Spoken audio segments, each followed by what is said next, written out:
Isa din po sa nakita natin mga kababayan, yung mga guro po, parang ano, parang ito yung silent na protesta kung bakit inilagay si VP Sara sa Department of Education, bilang sekretarya. Protesta nila 'to, mga kababayan, na yung mga inutos sa kanila dati, ibalik na, mga bossing. Ano po ang ginawa nila, mga kababayan? Eto po, ayan. May tugtog yan, kailangan natin tanggalin, Junsky Kikoy, shoutout sa'yo. Luis Arandasa, sana yung mga bitter sa mga talunan, dapat move on na. Nakalagay ho dito, mga kababayan, dyan sa ibabaw, at 2:21 PM today, June 19.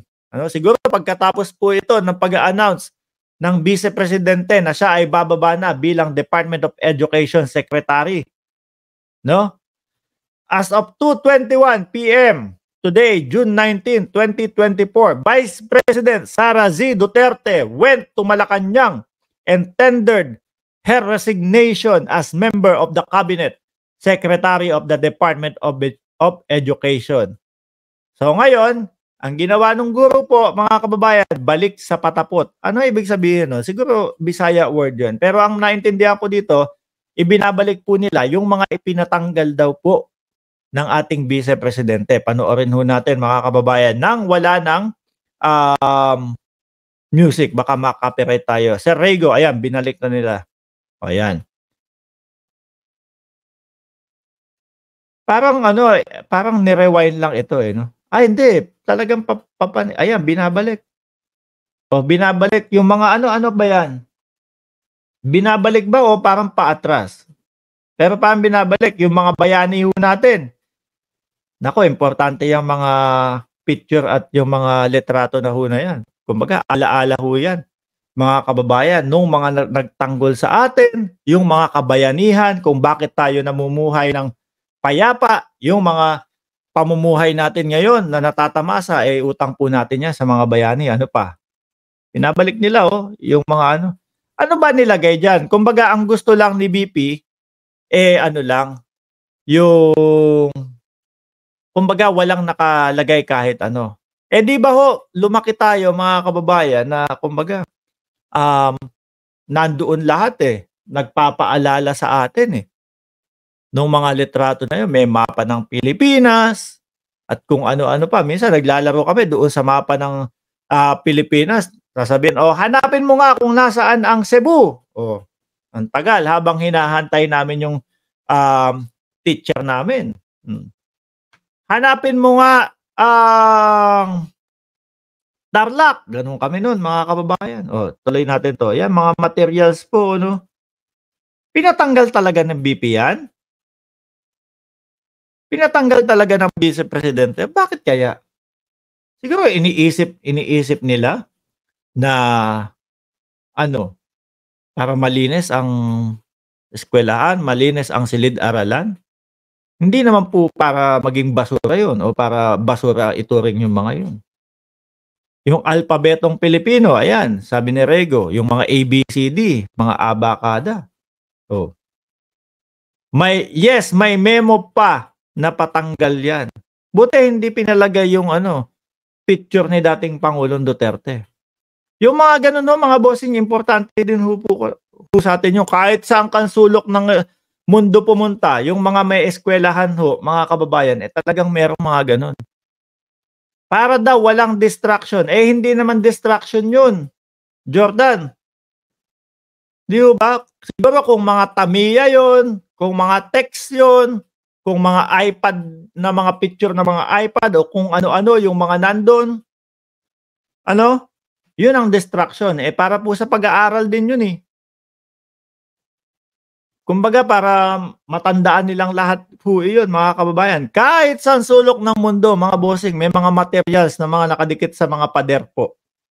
Malalaman mo din anong favorite color ng teachers. Sabi ni Chismax, yayaning, lahat yan, tanggal, nakakasira daw sa focus ng mga bata. Hindi. Kasi pagka yung nagsasalita na yung guro natin, lalo na si Ma'am De Luna ang nagsasalita, naku po, yung teacher ko na yun, yung isang medyo comedy magturo, pero kapag ikaw hindi nakikinig, may banat ka. Malamang yung patilya mo, kapag ganyan kakapal na patilya, pingot yan. Ano? Pag nalaman ng magulang namin, piningot ka. Eh, makulit ka kasi.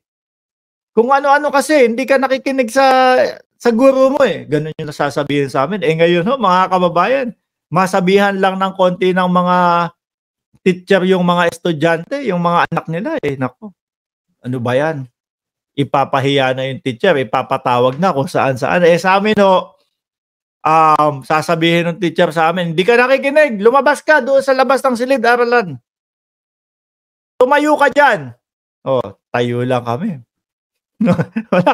wala kami magawa. O mag-squat ka dyan. Mag-squat ka 30 minutes. Nakaganon lang yung si Mark Ramos doon. Ano po? Yung ngayon mga kabataan, masabihan mo lang ng konti. Nako, pinahiya na ng teacher yung ano, ganito, ganyan, yung anak ko. Oh. Pero balik tayo doon. Mga ano ho talaga yan, mga bossing. Kumbaga, yung mga materials na yan, Torres yan. Di ba? Super Ninja, siguro naabutan mo, sir, si Ma'am De Luna. Kasi De Luna, first year ako. Siguro fourth year ka nun. Di ba? Oo.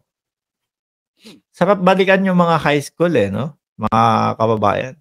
Siguro naabutan mo si, ano pangalan nun? Si Mang Fred. Oh, naabutan mo yun. Yung mga gwardiya. Tatakasan pa namin yun ng mga kabataan. Ang daming mga memories ho ng mga kabataan, mga bossing. No, miski yun ha, high school pa kami noon, pero nagkalat din po yung mga materials na ganyan sa dingding ng eskwelahan ho namin. Mga kababayan.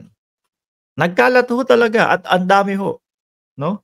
It reminds sa mga estudyante na, ito yung mga bayani natin, ito ang bansang Pilipinas, Si Capred, si Capred na gwardiya at si Myra yung tomboy, di ba? At yung nagpi-picture, nako, masarap balikan ho ng high school life, mga kababayan. Anyway, mga boss, meron pa ba tayong topic? Dito ho, naniniwala kayo sa sinasabi ni dating Pangulong Duterte, mga kababayan? FPRRD, we have the right to be heard. Wala naman problema doon, no? Totoo naman yung sinasabi ni dating Pangulong Duterte. Kaso kung ang pakikinggan ho namin galing sa inyo puro kasinungalingan po, wag na lang. 'Di ba? Maniniwala ho kayo na doon sa mautog nila hindi nila layunin o hindi nila gustong patalsikin ang ating presidente?